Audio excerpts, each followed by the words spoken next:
தமிழக மீனவர்கள் தாக்கப்படும் விவகாரத்தில் பிரதமர் மோடிக்கு முதலமைச்சர் ஜெயலலிதா எழுதும் கடிதத்தால் ஒரு பயனும் ஏற்படவில்லை என இந்திய கம்யூனிஸ்ட் கட்சி விமர்சனம் செய்துள்ளது.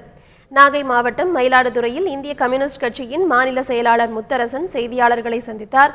அப்போது பேசிய அவர், காவிரி பிரச்சினையில் காங்கிரஸ், பாஜக அரசுகள் தமிழகத்திற்கு துரோகம் இழைப்பதாக குற்றம் சாட்டினார்.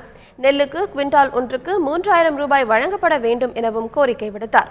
தமிழக மீனவர்களை இலங்கை கடற்படையினர் தொடர்ந்து தாக்கி வருவதாக கூறிய முத்தரசன், மீனவர் பிரச்சனையில் பிரதமர் மோடிக்கு முதலமைச்சர் ஜெயலலிதா எத்தனை கடிதங்கள் எழுதினாலும் ஒரு கடிதத்துக்கு கூட பதில் வருவதில்லை என்றும் கூறியுள்ளார். தொடர்ந்து இலங்கை இராணுவத்தால், இலங்கை கடற்படையால் தொடர்ந்து துன்புறுத்தப்படுகிறார்கள், கைது செய்யப்படுகிறார்கள், படகுகள் பறிமுதல் செய்யப்படுகின்றன. நம்முடைய முதலமைச்சர் பிரதமருக்கு தொடர்ந்து கடிதம் எழுதுகிறார். அவர் எழுதுகின்ற கடிதத்திற்கு, எந்த ஒரு கடிதத்திற்கும் இதுவரையில் எந்த பதிலும் இல்லை. ஆகவே தமிழக மீனவர்களை காப்பாற்ற உரிய நடவடிக்கை எடுக்க வேண்டும். இந்திய கடற்படையில் இருக்கிற அந்த காவல் படை அது என்ன செய்கிறது என்று தெரியவில்லை. நமது மீனவர்களை காப்பாற்றுவதற்குள்ள நடவடிக்கைகளை அந்த காவற்படை மேற்கொள்ள வேண்டும்.